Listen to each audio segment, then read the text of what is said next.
Hej og velkommen til anden del af den her lille miniserie, jeg har lavet til YouTube, der hedder Hvorfor laver vi YouTube? Jeg har besøg af Christian Drastrup, som har lavet YouTube i 15 år. Så lad os bare komme i gang med anden del af den her lille miniserie. Men altså, det vil sige, at vi faktisk et eller andet sted måske har det lidt på samme måde, at man har brugt det til noget, altså YouTube. Jeg vil ikke sige til at bearbejde nogle ting, men altså til at måske at komme af med noget. Er det noget, som du tror, at andre kan bruge YouTube til? Det kommer, altså det har jeg sgu ærligt talt, jeg tænkt tit over. Ja. Altså, hvorfor laver jeg det egentlig? Ja. Hvorfor har jeg brug for, fordi der er flere uafhængige af hinanden, flere har sagt, flere har spurgt, som influencerne, de kaster med sig om sig i flæng. Ja. Der er flere, der uafhængige har sagt til mig, at de synes, at jeg er modig, og jeg tør snakke om personlige ting, og sådan noget der. Og det har jeg jo egentlig netop taget til mig, netop for at sige, jamen netop det her med, at jeg kan snakke om det her, så skal det også bruges til noget. Altså, så skal det også bruges åbent, at jeg kan fortælle om personlige beretninger, og ligesom stille mig selv foran og sige, jamen jeg har de her ting, som jeg går og slås med. Det kunne så være overvægt for eksempel, det kan være en depression, man har været igennem og kommet ud af igen. Og det vil jeg gerne snakke åbent om, og man kan egentlig spørge mig om, hvad man har lyst til. Ja. Og jeg tror, det bunder, så for ligesom at gøre en lang historie kort, tror jeg, det bunder lidt i, hvorfor laver jeg det her? Ja. Og jeg laver det her for at fortælle historier. Ja. For at fortælle historier, som du måske kan tage med og bruge til noget, eller der måske kan inspirere dig til at få en ny idé, eller bygge noget ovenpå det, eller fortælle videre til nogle andre. Jeg er blevet opfostret hos mine bedsteforældre, altså min mor og far eksisterer og lever i bedste velgående i øvrigt, men jeg blev passet af mine bedsteforældre. Ja. Og min bedstefar var exceptionelt god til at fortælle historier.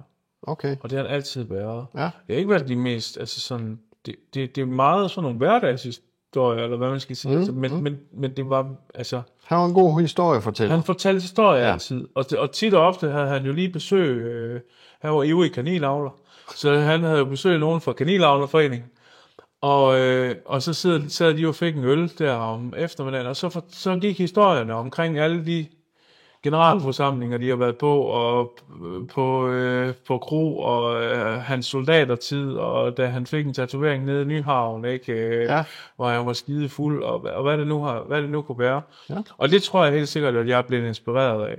Okay. Og kvæg jeg har lavet radio, blandt andet, og det var det, der drivede mig. Mange, de bliver sådan motiveret af at kunne få lov til at arbejde med musik, og spille det fedeste nye musik. Jeg var interesseret i alt det, der skete, når der ikke spillede musik. Ja. Altså, at fortælle historien, og skabe de her ting. Og lige så stille kom det her til at gå side. Det var cirka på det tidspunkt, hvor jeg også begyndte at lave YouTube. Så det har sådan set taget over.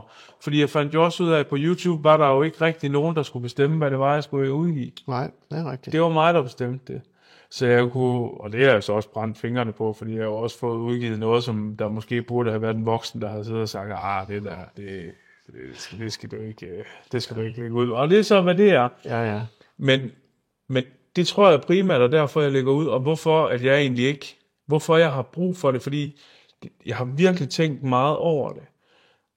Hvorfor jeg egentlig gør det. Hvorfor har jeg lysten til fordi jeg er faktisk et meget privat menneske. Så hvorfor har jeg lyst til at lægge sådan nogle personlige ting ud? Jo, men du bestemmer jo selv, hvor tæt du skal komme på. Ja, helt sikkert. Det tænker jeg jo også over, når jeg laver mine videoer, hvor meget skal jeg give af mig selv? Hvor meget skal jeg spille en rolle? Eller for lidt skal jeg spille en rolle? Hvor meget skal jeg være mig selv? Og så videre, og så videre. Det synes jeg jo er... der er jo mange YouTubere, som spiller roller. Det er jo meget tydeligt. Og der er også nogen, som bare er sig selv. Og så kan man jo så bryde sig om det eller ej. Fordi at jeg synes jo, når man ser nogle andre, apropos det der med at blive inspireret, jeg har også som numero uno inspirator Casey Neistat også, fuldstændigt. Altså det er jo helt sindssygt, hvad han har lavet. Så har jeg faktisk også lidt, hvis jeg må byde ind med det, da jeg faktisk startede med at lave video, eller video, altså YouTube, var jeg i Thailand, og på en af mine mange rejser, der mødte jeg en amerikansk gut, som egentlig havde lavet noget med, det hed Jomtien Walking Group. Jomtien er en by omkring Pattaya. Ja. Og så gik jeg med på de der ture, for jeg synes, det var sjovt at lære at tale med andre mennesker fra andre lande. Og vi var måske 20 afsted fra 20 forskellige lande. Det var vildt sjovt. Og der kom jeg i snak med ham, der holdt de der. Og han var presenter, han var fra USA, New York, du ved. Han havde faktisk et lille, hvad kan man sige, han stammede meget. Nå. Men når han laver hans videoer, så forsvinder stamningen. Okay. Eller hvad det hedder. Ja, det er stammen. Det han stammer. Det forsvinder, når han laver videoer. Ja. Vi startede på samme tid derude, hvor han sagde, jeg vil starte en ny YouTube-kanal fra 0. Og jamen, det vil jeg også, siger jeg så. Så gik der sådan lidt, det gør der en gang imellem. Så går der lidt konkurrence. Ja. Hvor mange videoer kan du få lagt op og få lavet, og hvilke emner skal du tale om? Og min, den er så i dag efter 6 år ind på 7.200 cirka subscribers, og han har nok 700.000. Hold da kæft. 800.000 subscribers. Okay. Men han har så også fundet sit emne, sit koncept. Han laver sådan nogle videoer. Jeg ser dem ikke rigtigt. Det er kun, hvis han går live en gang imellem, så hilser jeg lige på ham, ikke? Ja. Men han laver for eksempel sådan nogle videoer, hvor han bliver klippet eller barberet, alt muligt, du ved, af sådan nogle med en rigtig kniv, og alt sådan noget der, og massagevideoer, og skønhedsvideoer, og lidt på hans kæreste eller kone, eller hvad hun er. Ja. Hun har lavet en video, hvor han filmer os, som har fået, jeg tror sidst jeg kiggede, havde han 45 millioner visninger. Hold da kæft. Jeg vil ikke sige, hvad den handler om, men den blev godkendt til YouTube, og han nåede at tjene $1,000 på de første par dage på revenue, altså YouTube revenue, der hvor der kører reklamer, og så bliver den så lukket ned. Nå. Altså, den er der stadigvæk. Den genererer subscribers, men han er demonetized på den video. Han må ikke tjene penge på den. Nej, han må ikke tjene penge på den. Den tror jeg lige, jeg skal se, hvad det er. Jamen, den er virkelig ikke noget særligt. Men som sagt, sidst jeg kiggede, der havde den 45 millioner visninger. Det er jo helt vanvittigt, altså. Og når jeg en gang imellem møder ham i Thailand, det er ikke så tit eller noget, så tænker man bare, Jesus, mand. Altså, han har bare gjort det rigtigt, ikke? Altså, hvis man gerne vil derop. Men det sjove det hele er, han søger faktisk stadigvæk job som i et almindeligt arbejde, fordi han har været ved at gå ned flere gange, faktisk psykisk, over at han havde presset over, at han skulle lægge ud flere gange om ugen. Ja. Upload hele tiden, finde på nye idéer hele tiden. Men, og det kan jo også være ulempen til, hvis du kigger med derude og tænker på at starte en kanal, eller lige har startet, det er bare benhårdt arbejde. Den er ikke længere end det. Og det der med at få, du ser mange lærervideoer, hvor de siger, sådan får du 1.000 subscribers i løbet af en uge. Jamen, held og lykke med det. Altså, så er det op med tegnebogen, du. Ja. Og så er det bare ind og købe det på de der kinesiske hjemmesider, og så er din kanal alligevel lukket en uge efter. Ja. YouTube opdager det, og så bliver du smidt ud. Men hvad, altså, nu fortalte du lidt, at I ligesom startede som en konkurrence. Ja. Men hvorfor lægger du ting op på YouTube? Hvorfor jeg lægger ting? Jamen altså, jeg startede jo min YouTube-kanal på baggrund af min hjerneblødning og genoptræning. Jeg skulle lære at have overblikket, jeg skulle træne min hukommelse op igen. Altså, jeg kunne jo knap nok tale, efter jeg havde fået hjerneblødning, for eksempel. Og det er der ingen problem med i dag i hvert fald. Det skal jeg love for. Det er du kureret. Ja, så det er jo sådan set, og derfor fortsatte jeg med den engelske kanal, fordi jeg vidste, at hvis jeg lavede den på engelsk, så var der langt større sandsynlighed og få mange seere, og dermed subscribers. Og jeg var faktisk i starten, da jeg havde mellem 300 og 400 subscribers, var jeg i Thailand og mødte en anden, som jeg skal sige, han er ikke en inspiration for mig. Det kan måske lyde hårdt, men han er gået lidt i hundene. Men der var jeg med i en live stream på hans kanal. Og vi har aftalt at mødes, fordi jeg vil jo gerne udveksle erfaringer, ligesom vi gør. Han var fra Belgien, eller er fra Belgien, og sendte live nede fra Thailand, og så siger han, vi skal lige, der er nogen, der skal prøve det her søstrømning, du ved, det her fest og lugt. Ja, søstrømning. Altså, kan du ikke lige snakke med min subscriber? Så stod der sådan en træfod med hans telefon på. Og så skulle jeg bare holde liv i livestreamen. Ja. Han havde jo 15.000, altså ikke på en gang. Han havde 15.000 subscribers, der var måske et par hundrede på. Ja. Og da jeg vågnede næste morgen, der er jeg rundt 1.000 subscribers. Det er jo fint. Fordi det lige fik nævnt, at... og sådan kan man jo også bruge det. Altså det der samarbejde, altså det man kalder et collab, som vi jo egentlig også gør. Og som vi også gør med andre YouTubere, både danske og udenlandske. Det er jo en skidegod idé til at vokse os som YouTuber. Men det er også rigtig sjovt, fordi at det er jo ligesom at tage hen i fodboldklubben, og så spiller man fodbold sammen og har den interesse. Men her, der har du en interesse, som hedder YouTube, ikke?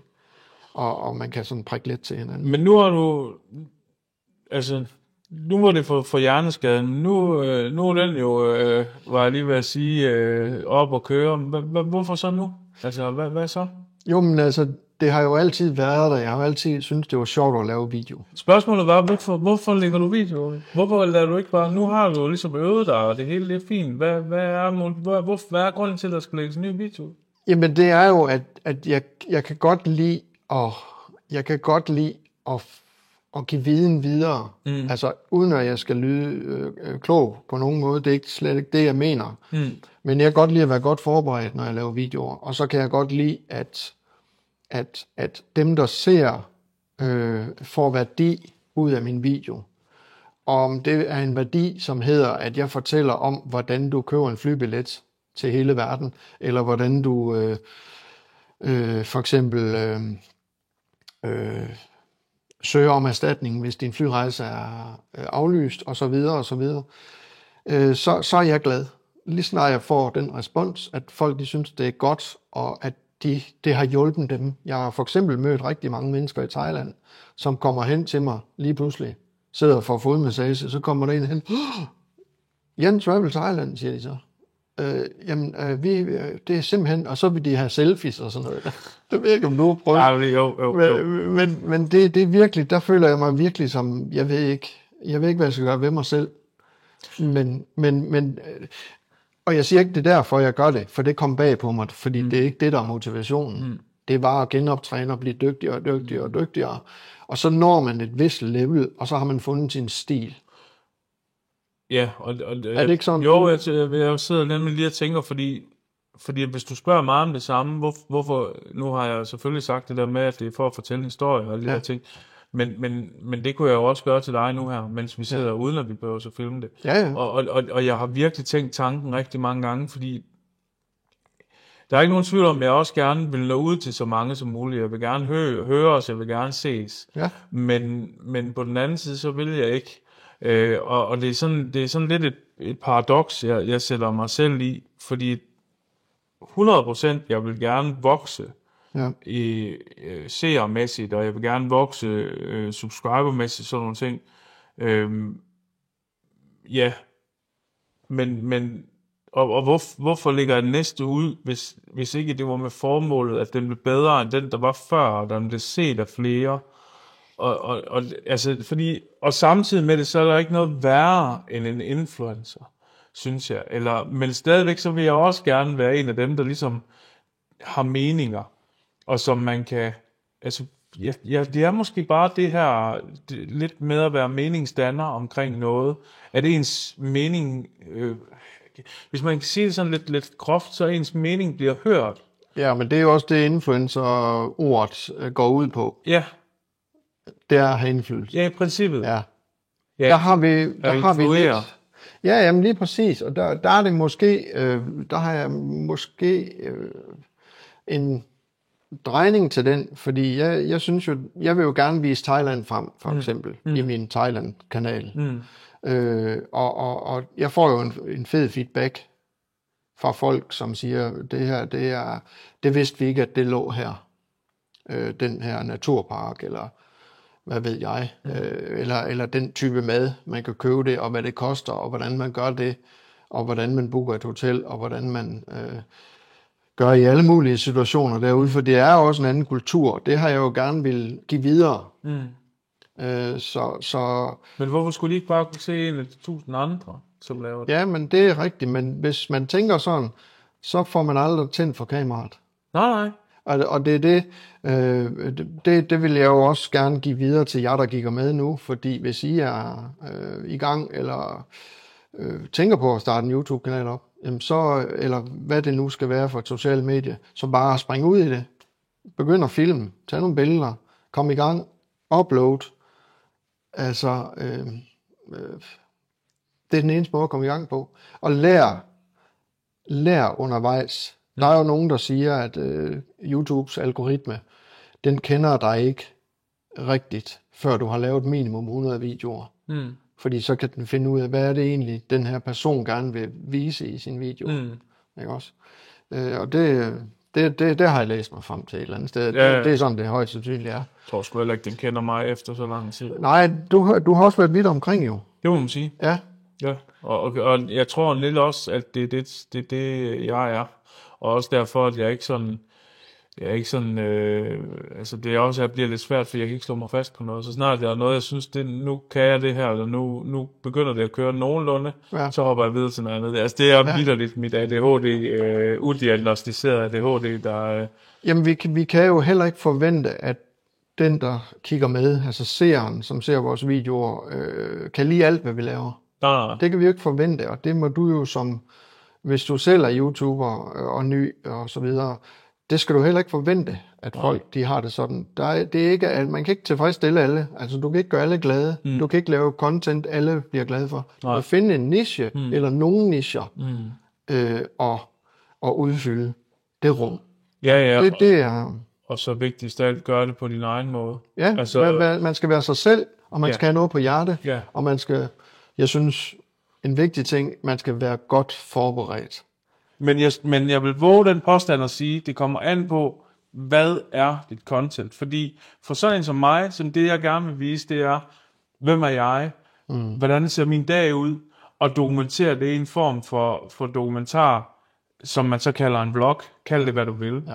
Jamen, der behøver jeg ikke forberede mig en tid. Nej, men den person, du kender bedst, er også dig selv. Præcis. Og hvis det er det, der er emnet, så er det jo klart, at det er det nemmeste at gå til. Ja. Men der er jo selvfølgelig også det, altså de ting, jeg har kastet mig ud i, har jeg jo gjort også som den baggrund for at genoptræne noget. Og det er jo 2 vidt forskellige ting. Helt sikkert.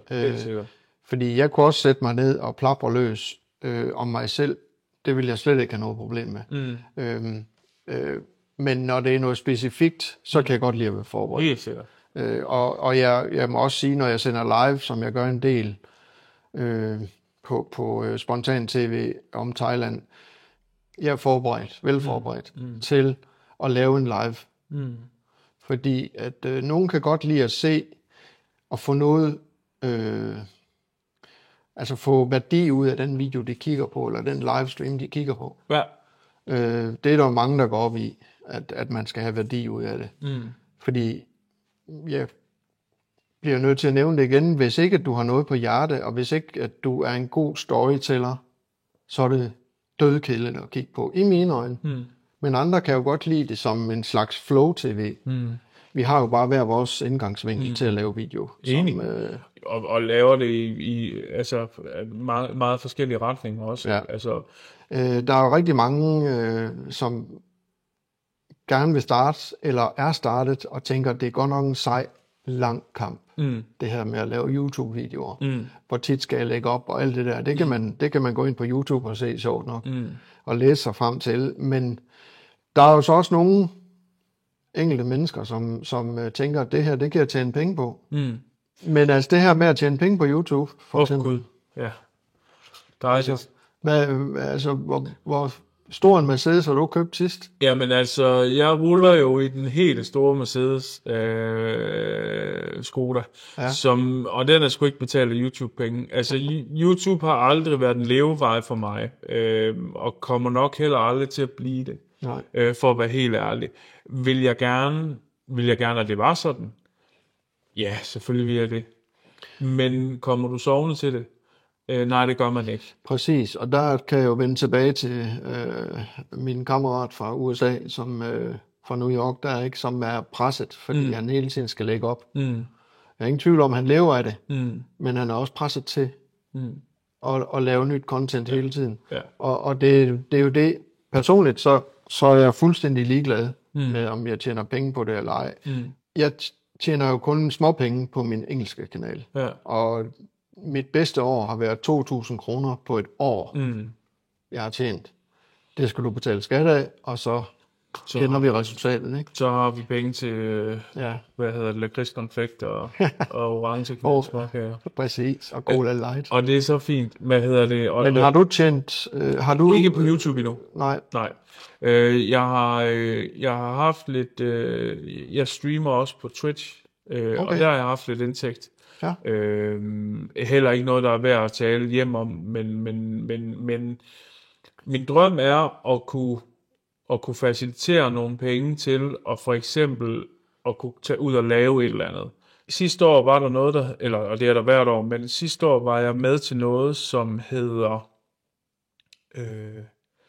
Dreamhack. Det er sådan en stor LAN og gaming event, og det ligger oppe i Jönköping, oppe i Sverige. De afholder det flere forskellige steder, de afholder også i USA og sådan nogle ting, men Sverige er ligesom host for det europæiske. Ja. Og nogle kammerater skulle op, og det skulle være helt vildt, og noget man ikke skulle gå glip af, hvis man er gaming-entusiast og spiller-entusiast.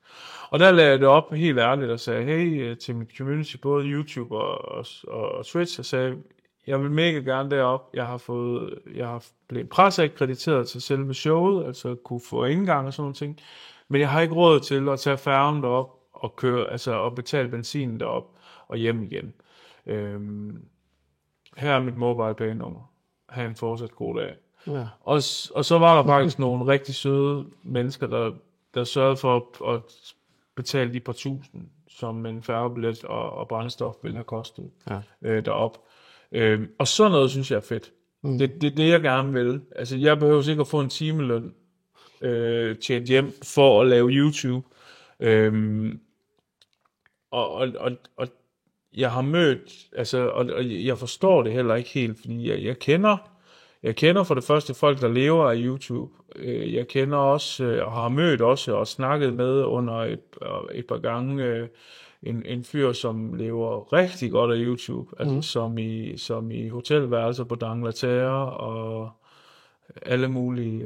En dansker. En dansker, ja. Engelsk content, jeg gider ikke, der er ikke nogen... Nej, det er der. Men hvor det har været lidt surrealistisk, så mange penge han egentlig tjente. Ja. Men for mit eget vedkommende er det sådan noget med, at jeg vil få pres, altså ligesom du var inde på med din ven fra New York.